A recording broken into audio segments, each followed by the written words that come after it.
They saw what was going on in the world.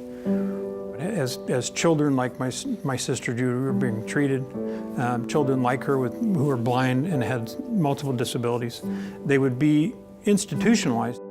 You know, where the kids were strapped down to the bed because they soiled themselves, or they wouldn't eat when they were supposed to, or wouldn't eat properly, or it was just terrible. It was an awful thing to witness. As Judy was growing up, they tried to find a place for her. I mean, they knew that she didn't fit well into the family environment, because children like Judy or children like the kids here at Hope, they literally can tear a family apart. It's just extremely difficult. So their idea was to find a place like no other, literally in the world, because they looked in England and they talked to people abroad, and there was no place for a child like Judy who had multiple disability or multiple handicaps, as they phrased it back then. It was really kind of an experiment. And it started with just literally my sister and my grandmother. My grandmother was the first caretaker. They brought in a number of educators. They brought in people to teach the kids music. They had nurses on call, I think, or probably even on staff. So at one point they got to the point where there's about 15 plus kids, and there was more coming. And they just realized that the whole thing was just outgrowing what they thought it was going to be.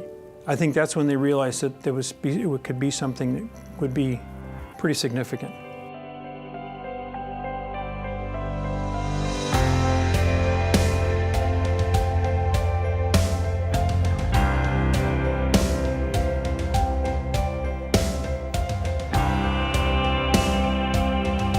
Over 60 years, Hope's impact has been on tens of thousands of children, young adults, and adults through the state of Illinois. You know, this is a milestone, and to be in service that long to the population we serve is a credit to, you know, this agency and the things it's survived through the years. And we've been able to adapt and actually build on that for the future. And we plan on being here for another 60 years.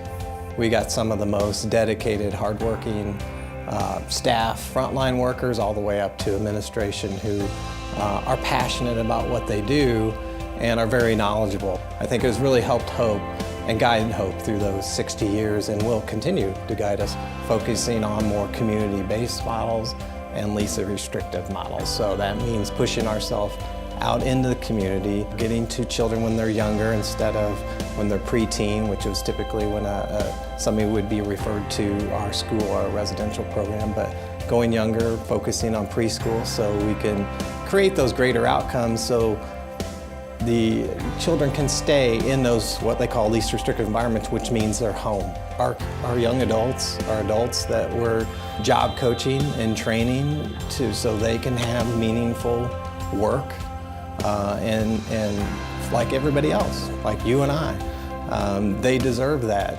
and they can do it. We want to make sure people understand that we're Hope, and we'll provide a full spectrum of services for children and young adults with autism and other developmental disabilities, but it's not an institution. It'll be very community-based, and we'll offer a variety. And I think this new logo puts us on that path for the next 60 years.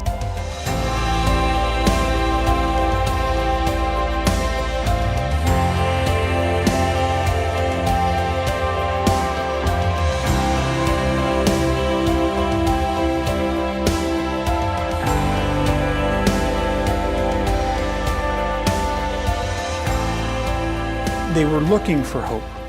You know, they were looking for something. And since they couldn't find it, they decided to build their own.